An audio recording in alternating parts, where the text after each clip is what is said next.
everybody. How are y'all doing? I've been doing a lot of painting with my Wagner paint sprayer, and that thing works just great.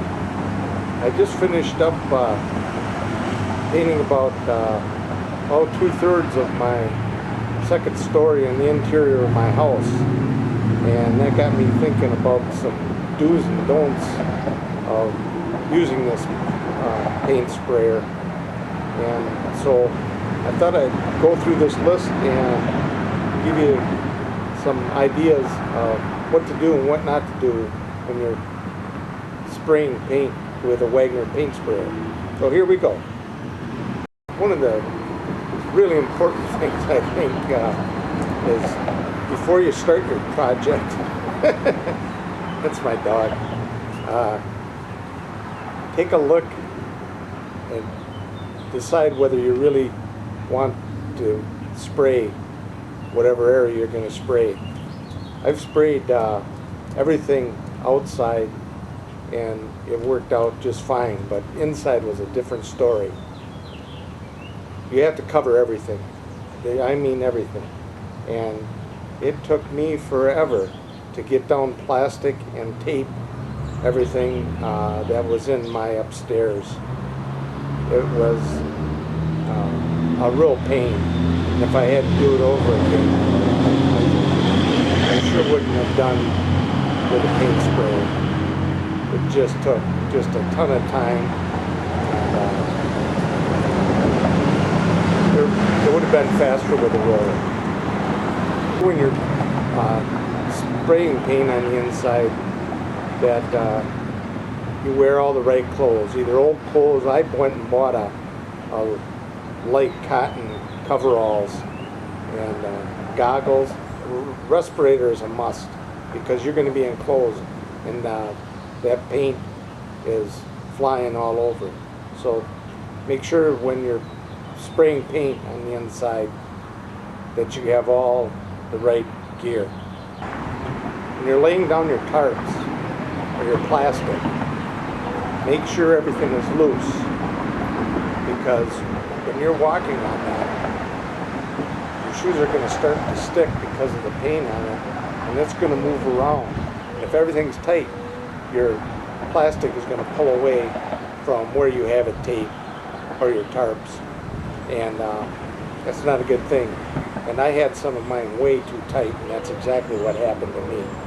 Time of year for when you're painting on your interior, for me, I really didn't think about it until I was about halfway through putting the plastic down, and I didn't want to turn around. All your vents are going to be closed because you're going to have plastic or a tarp over them, and you're not going to get any ventilation. And if it's warm like it is during the summer, well, when I painted, I think it was probably 85 degrees and not 90 when I was painting, and it was hot. So make sure you think about what time of year, where you're going to be painting, because your vents are going to be covered. And that, like I said, that taping took forever. With two people, it would have gone so much easier holding plastic in place, taping. And another thing is, with that paint sprayer, Wagner paint sprayer, when you're overhead, that thing gets heavy. And I had a lot of overhead spraying to do. And that thing will wear you right out, especially if you're on a ladder. I didn't have to be on a ladder, but if you're on a ladder, that's going to be killer. So that's another thing that you want to think about if you're going to be spraying inside of anything in your house. Another thing that I found out, lighting is really important. You can't tell how much paint you have on your wall unless you have some direct light pointing at the area that you're painting.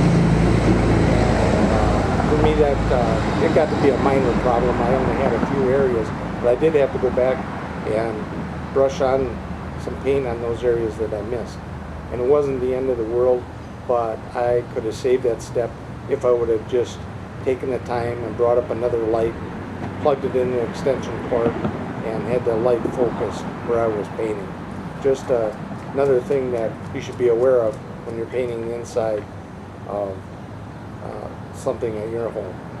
When I went to Menards and bought my plastic, there was a couple different choices. One, I bought enough. It was 9 feet wide by 250 foot long roll. But they had different choices and thicknesses. Now I bought 1 mil, and I really think that that's got to be the minimum, because that is not a thick plastic at all, and it worked fine. It really didn't tear. But you can buy, they call it painter's plastic, that is 1/3 the thickness of 1 mil, and I don't know how you would use it. I mean, you'd look at it the wrong way, and I'm sure it would tear. So if you're going to go and use plastic, I'd recommend you at least get a 1 mil thick roll of plastic, and be sure to get enough, because you're going to use a lot more than what you think. After you're using your sprayer for a while, the front of your nozzle gets covered with paint, and anyway, your ring that you turn to go from horizontal to vertical begins to stick on the locking ring, and you want to be sure to hold on to that locking ring as you're turning your nozzle, or that locking ring is going to come loose. It's going to leak paint all over. It happened to me once, but thank God I was outside. I never gave it a thought, and it'll happen to you too if you just go about it using one hand turning that